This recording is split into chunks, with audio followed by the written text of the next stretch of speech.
Thank you very much. I wish also to congratulate the EMS, General Sobe, and the ISS, Director Viceroli, for the organization of this seminar, which is, from my point of view, of particular importance.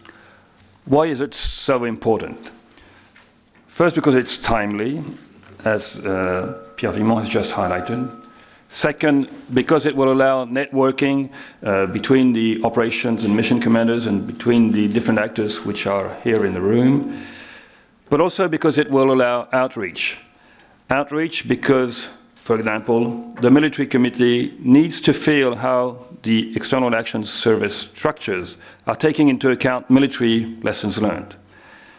Outreach because the Chief of Defense need a feedback like what is being done in NATO with the Joint Analysis and Lessons Learned Center, the JALC, in Lisbon, or what is taking place in some of our member states through national lessons learned structures.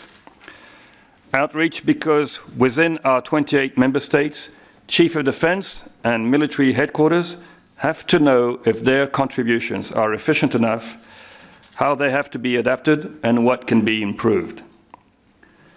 It's also important because this seminar is, I must say, very well balanced.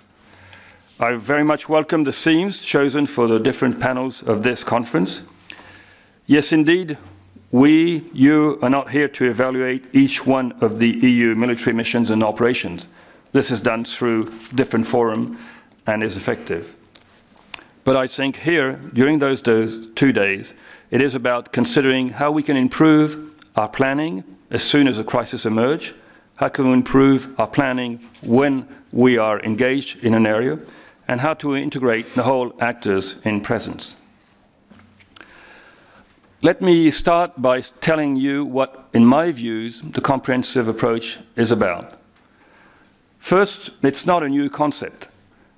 Some authors situate the birth of the comprehensive approach at the late 17th century. At this time, the exchange between military and diplomatic personnel and the consideration of economic aspects during military campaigns were seen as they could help be an embryonic integrated approach.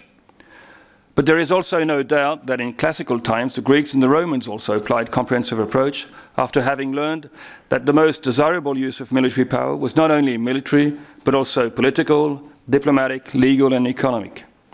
And these antique principles are still broadly valid today. Of course, there is no universal comprehensive approach. As you perfectly know, crises have always been complex and unpredictable, as well as the associated remedial actions put in place. But I think that what could be perceived as new is that today's actors are more interconnected, more aware due to the information technology and social media, and have developed a wide variety of tools available in order to help solve these crises. And this is the case for the EU. I think that comprehensive approach is not a solution, and I think it is not the solution. I think it's not a solution because I think it is a method, and even more, a mindset. It is a matter of finding an efficient way in order to coordinate the available tools at our disposal in order to achieve those objectives identified by the stakeholders. Comprehensive approach is about the best possible mobilization of the range of tools available to the European Union, or the range of tools made available by the member states. And I think comprehensive approach must be looked as not being the solution. By this I mean that one should not wait for comprehensive approach to be in place to act. Look at the Horn of Africa, look at Central African Republic, look at Mali. Look, for example, at Horn of Africa.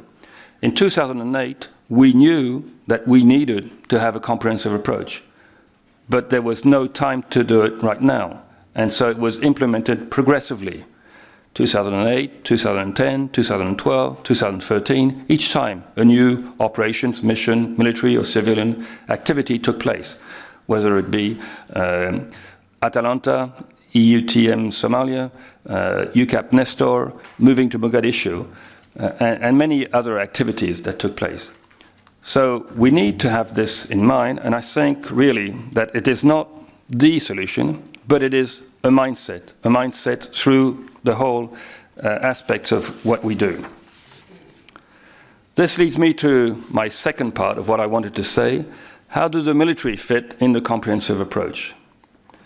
Well, the European Union indeed is an organization that pursues a comprehensive policy, that is a policy which is not satisfied merely with responding to emergence of a crisis, but which anticipates, prevents, and seeks to resolve crisis in the long term.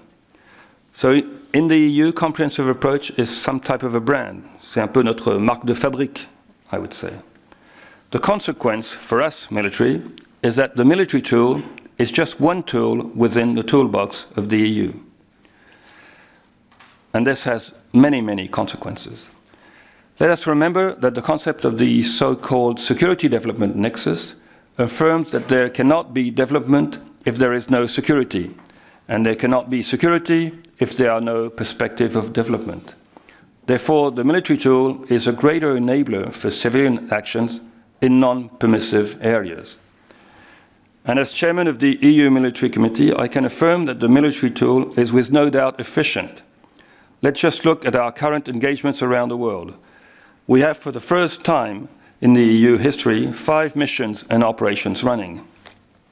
In Bosnia-Herzegovina, EUFOR Alcir is effectively providing capacity building and training support to the BIH Ministry of Defense and Armed Forces, and is maintaining the safe and secure environment in that country. Off the coast of Somalia, EU NAVFOR Atalanta, together with other actors at sea, has a success rate of 100% in anti-piracy.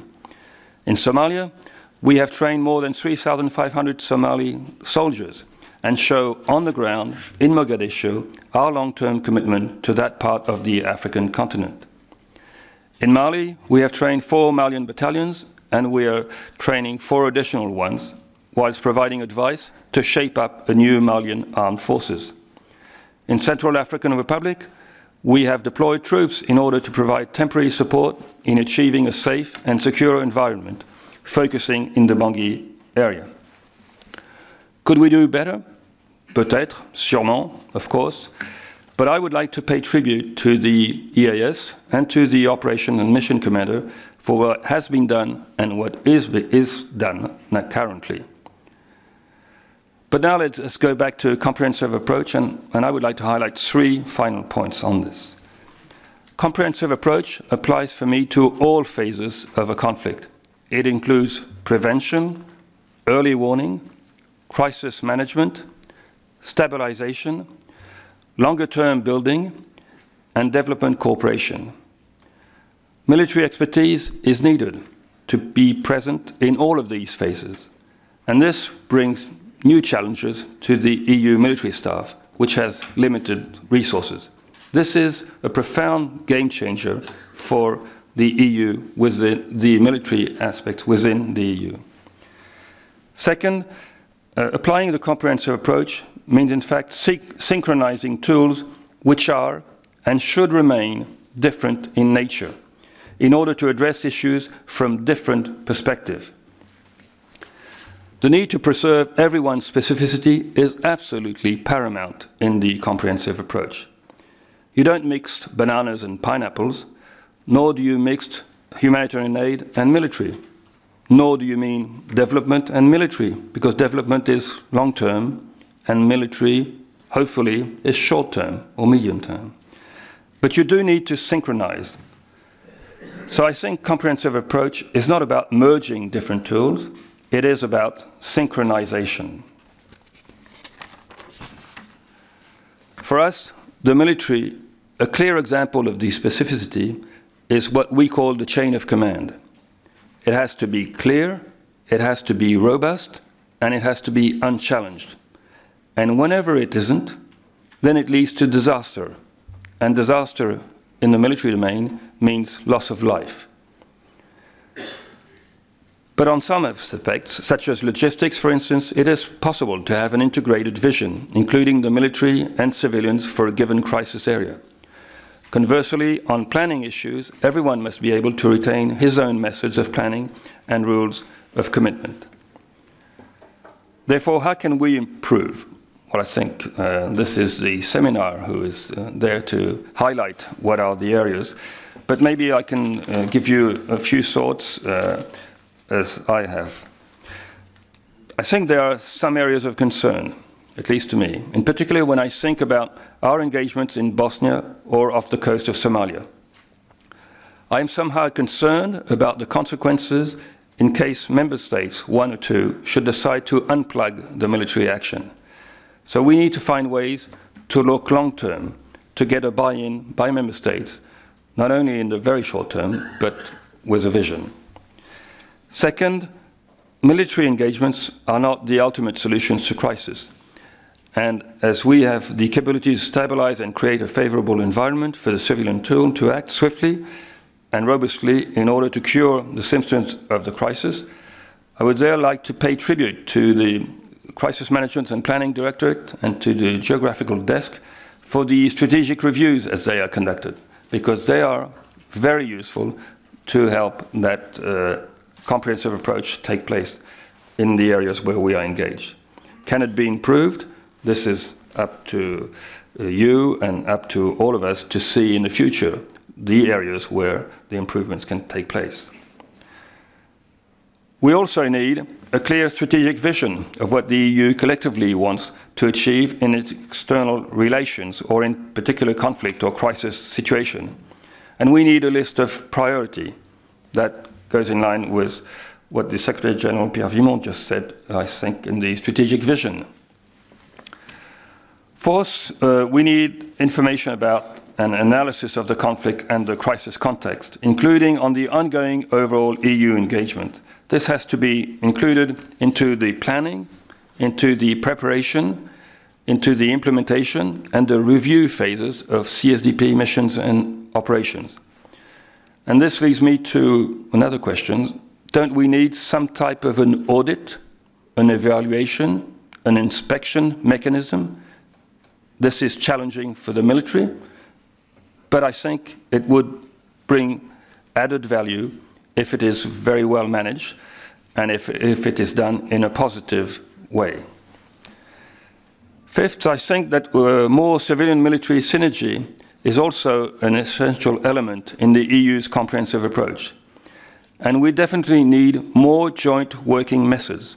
We need more permanent boards and mechanisms that allow day-to-day coordination as well as more flexible funding mechanisms. And finally, we have numerous international organizations that have security role. And it has to be taken in account, and more interaction with key international partners such as the UN, NATO, the African Union, or other regional organizations and bilateral partners need to take place and should increase EU's operational effectiveness. In conclusion, I would say that today, comprehensive approach is a reality for all of us. The level of stakeholder participation from across the EU structures is impressive, and from my military perspective, one of the very positive aspects of the comprehensive approach is certainly the development of greater interoperability and information sharing between actors of crisis management, whether it be regional desk, CMPD, EUMS, CPCC, or the Commissions, and many others. However, lessons learned are a way to better frame problems and could help raising awareness and increasing the will of the stakeholders. We should therefore be more disciplined in investing in our lessons virtuous cycle. We are still a young organization and we are learning by doing, but we also must make sure that we are really learning what we are doing. That is why this conference is useful and what it is all about. And once again, thanks to the EU military staff and to the ISS for making this happen. As chairman of the EU Military Committee, I would recommend decision makers to have the best possible knowledge of available tools without any prejudice and the best understanding of their limits and possibility. We live in an instantaneous world where crises pop up in the news, almost without warning.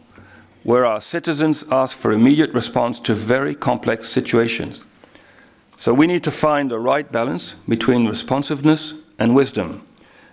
But in any case, comprehensive approach must not be an excuse for an inability to respond.